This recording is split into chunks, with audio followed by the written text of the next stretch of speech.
Hi, everyone. We're live. How are you? Hey, Leslie. Hello. Great to see you, Anne. Um, Wonderful summer day.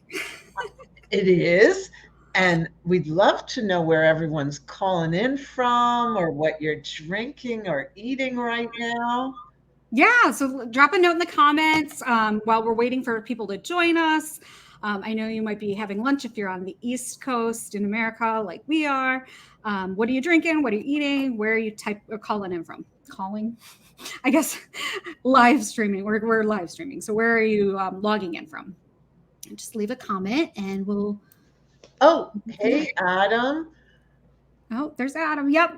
Hey. Oh, it's not letting me post these comments. I don't know why. Oh, there we Oh, go. There's yes. Sylvia. Hey, Sylvia. How Oh, are you? welcome. Oh, and Todd's here from New York City. Great. Oh, Welcome, Todd. love this. It's always great seeing people. So we have like both coasts covered at the moment. Love it. We have New York, LA. Oh, look at Oh, and we definitely have the West Coast covered with Jess is here, Dallas, and there's Caitlin. Hey, Caitlin. How are you? Caitlin's in Dallas. upstairs. Love to see you. Good There's Data. my husband who's upstairs. Love Oh, it. and there's Beth. Hey, Beth, you're in Oh, Virginia, wow. another Virginia Oh, person. and Anthony from Turkey. Welcome. Oh my goodness, look at we got a And place with all. Holly is here. I'm so glad. Awesome. Great.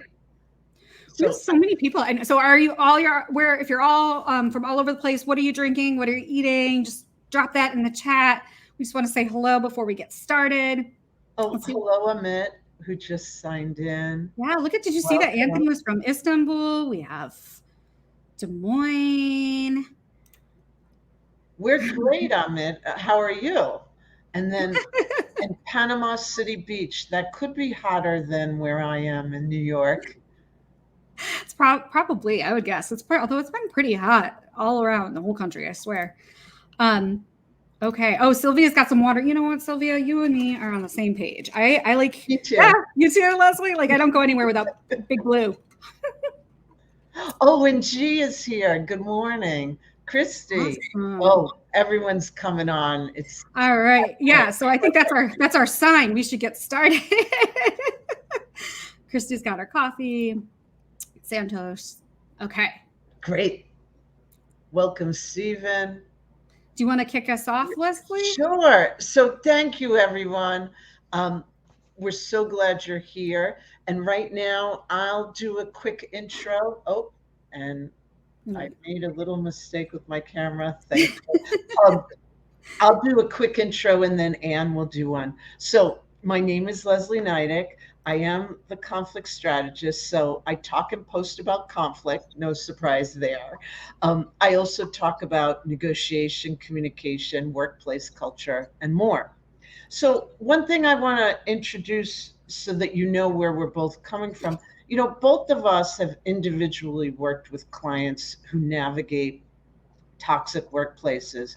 Um, we've also both have had our share of bully bosses. So when we're sharing our advice, it comes from a wide range of experiences. And we want to start this show off with we're both going to give a little example. Um, my example of a boss who was an extreme micromanager. I'm repeating, emphasizing extreme. He literally would stand over people's shoulders to watch what they were doing on their computer, what they were writing while they were on the phone. The only reason why I didn't receive the physical, like standing over my shoulder all day, is that I was the one member of the team in a remote location. Um, I did use that to my advantage to shield myself from that. So I essentially drowned him in routine written updates with many details. Um, did this stop him from being a bully? No. However, for the short time I was reporting to him, I was able to stop much of the bullying or what was most bothersome to me, which was that kind of standing over the shoulder behavior. So that's one of my Yeah. situation. One, right? Right. So with both of us, we've both had many, right? Like it's part of professional experience, unfortunately. Exactly. Um, yeah, so I'll go. Hi everyone. I see a few other folks joined. Hey Teresa. Hey Emmett. Hey Jess. Love that you haven't eaten anything yet, but lunch is coming. So hi, I'm Ann Genduso. That's how you say my funny last name. I am a career and leadership coach. I work primarily with mid to senior level career women, helping them determine what's next for their career moves, and then also level up their leadership skills so that they can avoid being one of these bully bosses. But I know if you're here, you're not one. So we know that because you care enough just to join our live here. You see Sonia here says that she just tries to do her best and avoid making contact. Yep, with your bully boss. Totally get that. So I'll give you a little heads up on mine. For my bully boss, I wrote a little bit about it this morning. The one that stands out to me because it's an extreme example. Like Leslie was saying, it was one of my first office experiences in college. Worked at on the summer at this auto insurance agency, and the owner, it was kind of like in this old house, sat up on the second floor, and he had his office like outfitted like you would have thought it was like ground zero. It was like they had everything laid out with all of the security cameras. He was looking at all of us, and he only hired women, which was interesting. So he's staring at us the entire time. And anytime one of us slipped up or what he considered slipped up, he would come over the intercom, like this booming voice in the sky. But instead of being the helpful Charlie from Charlie's Angels, he would be yelling at us in front of customers. So that was horrific.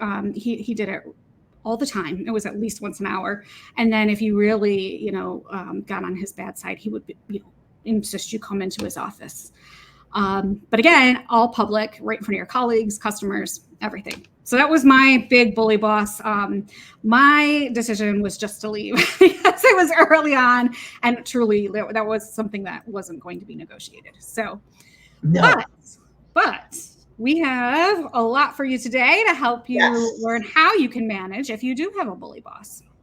So what we want to start with is defining it. So there's a 2021 Workplace Bullying Institute U.S. Workplace survey. How they define it is repeated mistreatment, abusive conduct that's threatening, intimidating, or humiliating. And then there's also work sabotage or verbal abuse. What it really boils down to in our definition is it's targeted, repeated, aggressive behavior that's non-physical.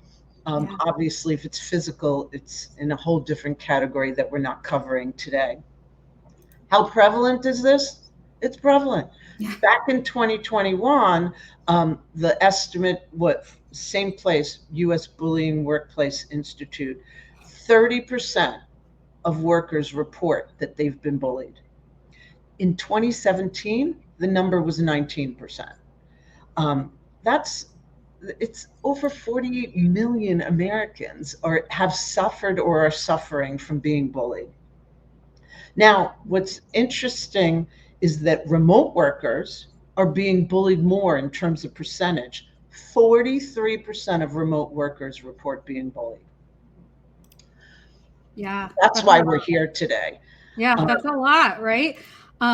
So, I mean, if it's on the rise, that's something even worse. And especially now in this remote environment. And if remote workers are reporting being bullied more, that's horrible.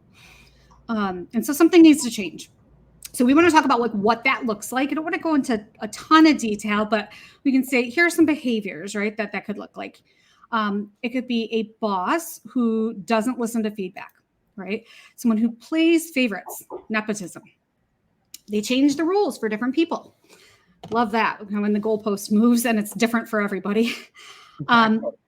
Right. Blame without justification, right? When there's blame, when there's a focus on blame and punishment, and there's punitive actions without cause. It can also look like discrimination, microaggressions, no recognition just simply ignoring achievements. You can work all you want and never get recognized. And then there's like a million others. Gaslighting's a really big one when they lie and try to make you feel like you did something wrong or you were crazy.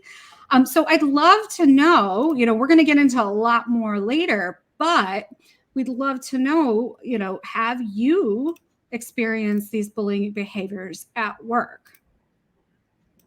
So you can just type in the chat, let us know. And we already know Natalie has. Yeah. But I know Todd Churches has. Yeah. So have you seen any bullying behavior at work? Oh, geez. Yep. So we're seeing here. So let's see what Adam says. One thing I've seen in a remote environment, microaggressions that don't happen in person.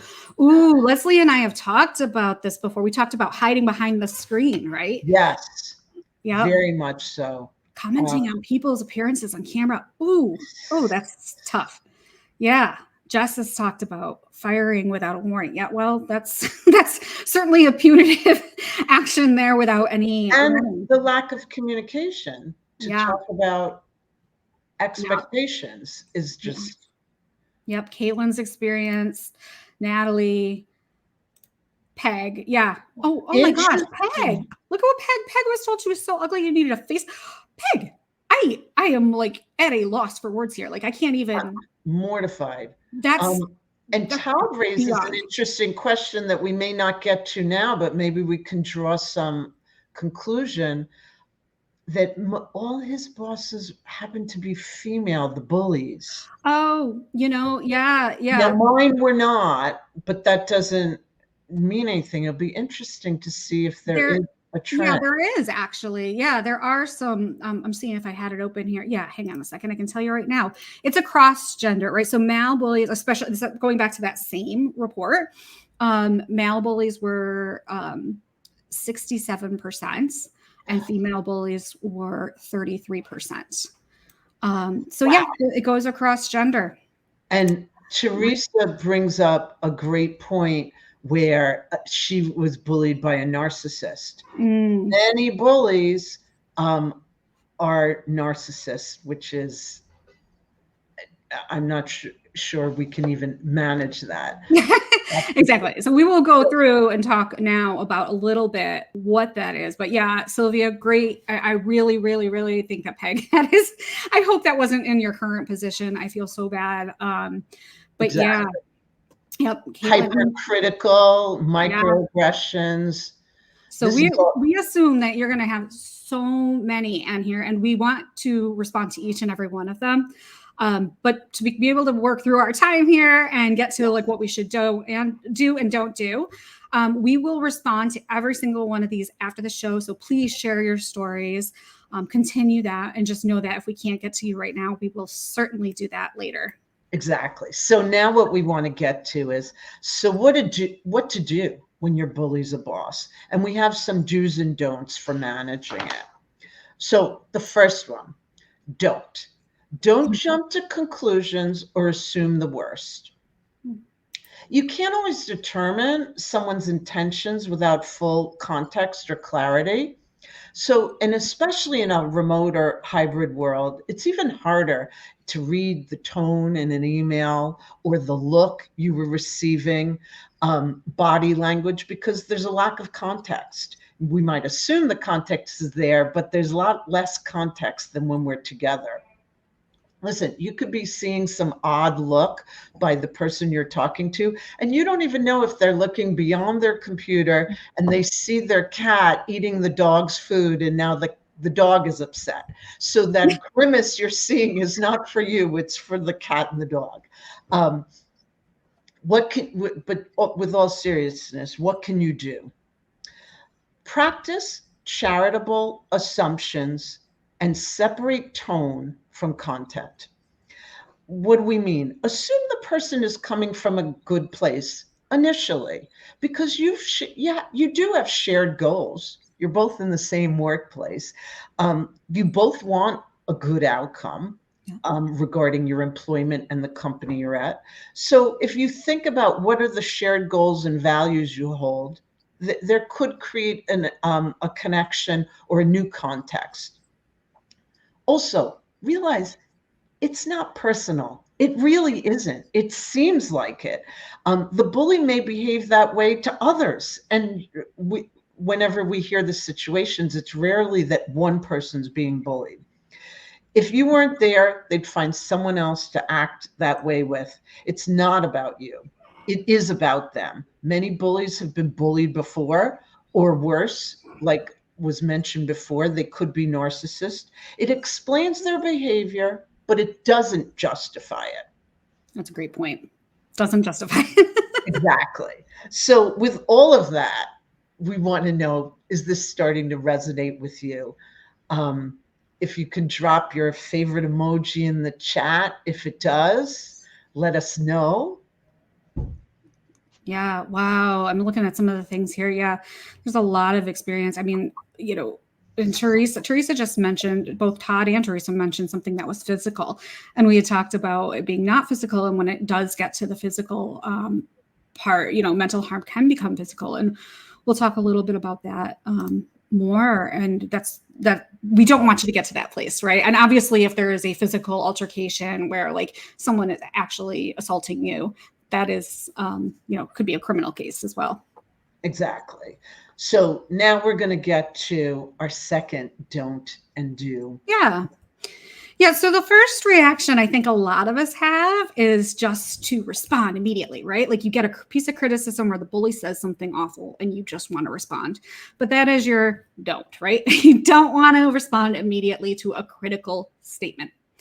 And that's because in the heat of the moment, we often have these automatic negative assumptions. So that kind of goes back to that first one about having charitable assumption.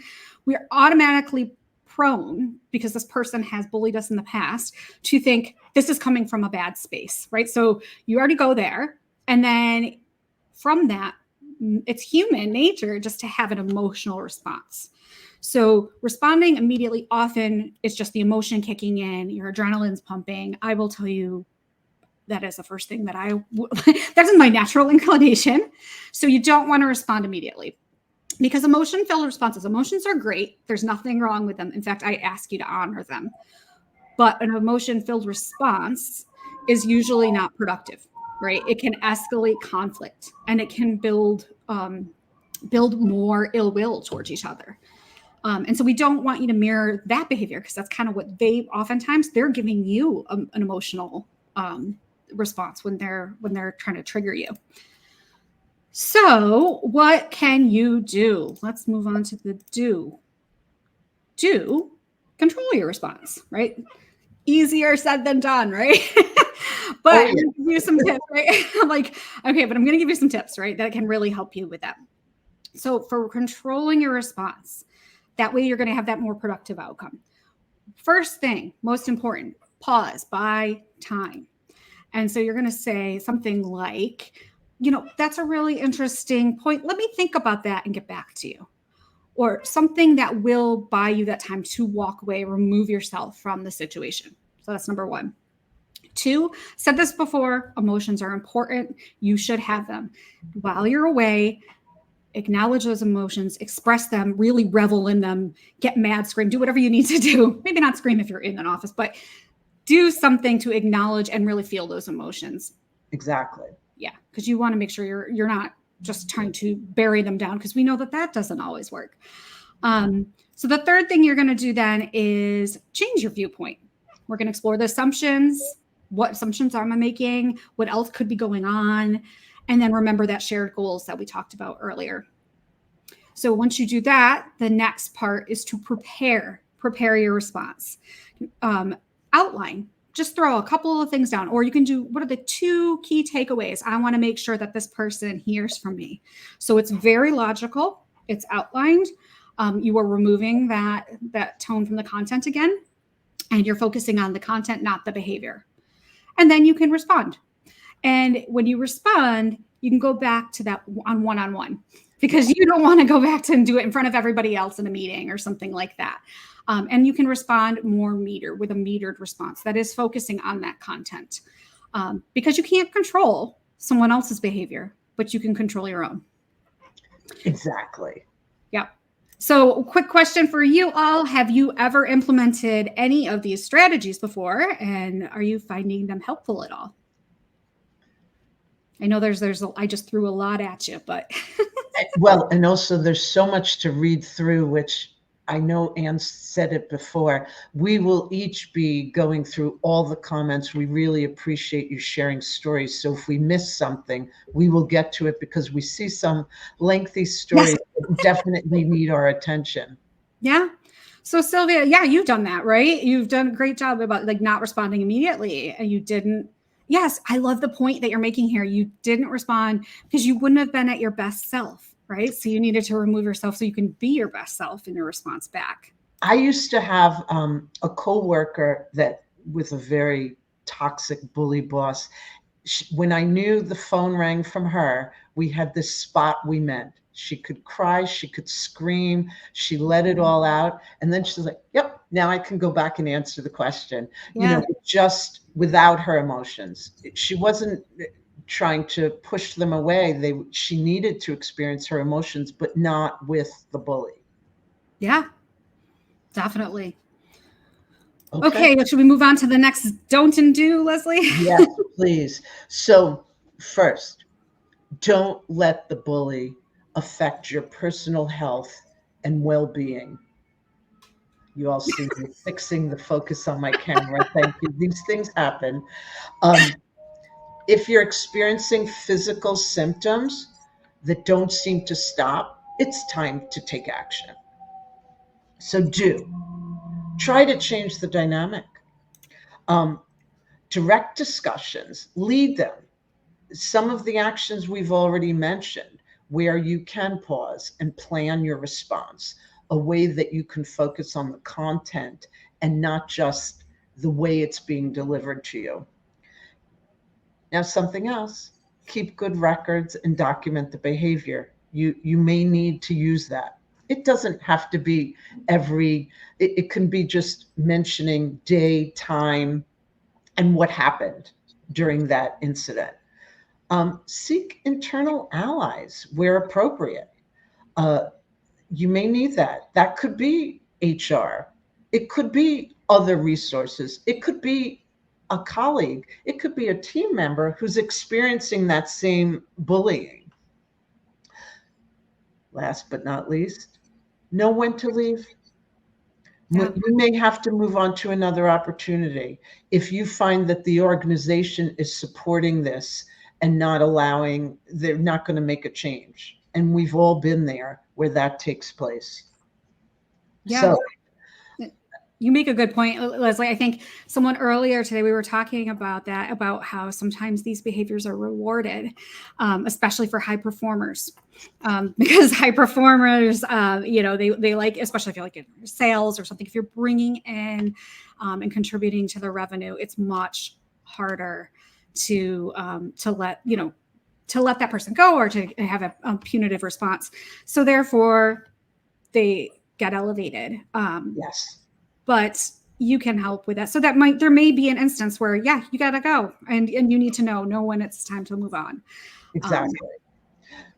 So what we want to ask all of you, because this is an important issue, have you ever had the bullying affect your physical health? And I know we've seen some mention it already in the comments. So please feel free to continue commenting on it. Yeah. Can't stress, great record keeping. Absolutely, Peg. Thanks for emphasizing that. And G actually goes on to that and says, yeah, she's the HR, right? She would want to know. She would want to know, which is great, and everybody has a different type of, relationship with HR. And I know some people are scared and they don't want to, and there's some distrust, but G's here to say, like, listen, I would want to know. And here Todd's letting us know he still has post-traumatic boss disorder, PTBD. It's like a little bit of 25 years that sticks with you. It really does, right? Yep. Yeah. I think that's why we all remember these details, even though if we ask everyone, when did it happen? Whether it's 25 years ago, for me, it was over 20 years ago as well, and we remember it so vividly. So it really does leave an imprint on us. Yeah, we have all these people. Yeah, like, so this is sad, so sad, right? To see that these physical effects have happened. And, it's happened to me. I will tell you, I got to the point where I neglected my health, and it ended up becoming an emergency situation because I had neglected it for so long. Yep, Peg had the same thing. She was sick for a year and a half. I think we underestimate sometimes how much stress and anxiety and all of these terms, clinical or not, can truly affect our well-being. And I think what's important to remember is that we kept on saying, like, focus on the content, not the behavior. Mm-hmm.